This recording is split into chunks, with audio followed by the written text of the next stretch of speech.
with me, I've got none other than Jack Catterall, the WBO Intercontinental Champion. Firstly, how are you, Jack? All right, mate? Very well, James. How are you? I'm very well, very well. Good, good. Got to say, it's great to be back in Manchester. We're at the Manchester City training ground today. Massive, massive bill.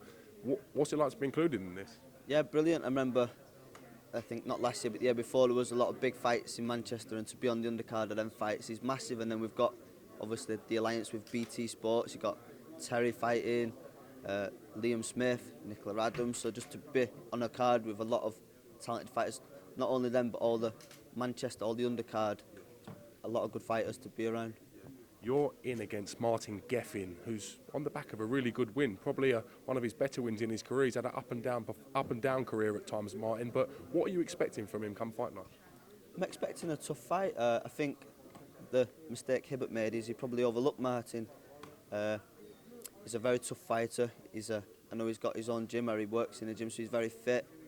He's a come forward fighter, so I'm not underestimating him one bit, and I'm expecting a tough fight, but I'm expecting to win.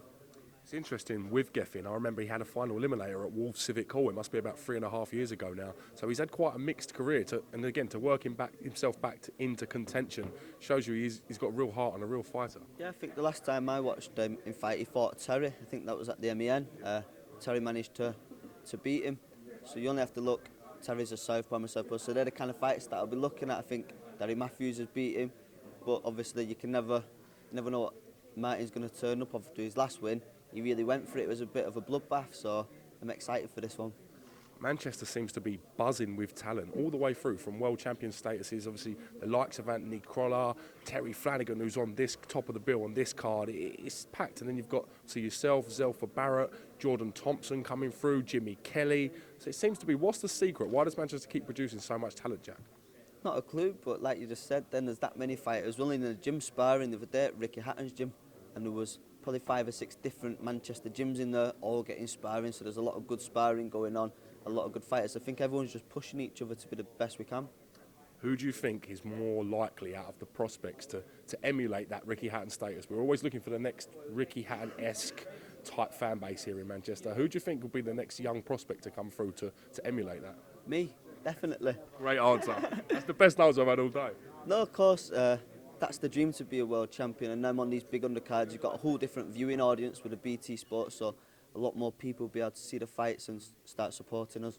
As you mentioned, this will be the first link-up between BoxNation and BT Sport, going out to a massive audience. Does that add pressure on you to want to perform and sort of show the wider audience what you can do? I wouldn't say pressure, no. I'm excited more than anything. I know how hard I work every day in the gym, so all the hard work's done. It's time to, when the show's finally here, it's time to go out there and show everybody what you can do, and I'm excited for that. Big fights on the card. Liam Smith, Liam Williams as well. That one is a very intriguing matchup. How do you see that playing out?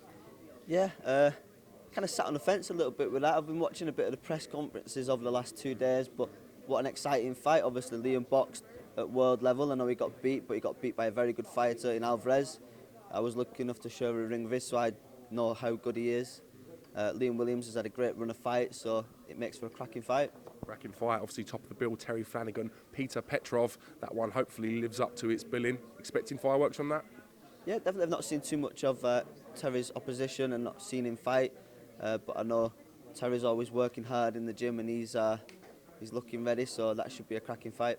Listen, we're expecting a great contest. Thank you very much for coming to the Cassius Snelder Show. Great to get you on, champ, and we look forward to seeing you fight week. Thank you very much. Tune in April the 8th. Thank you, James. Thank you, James.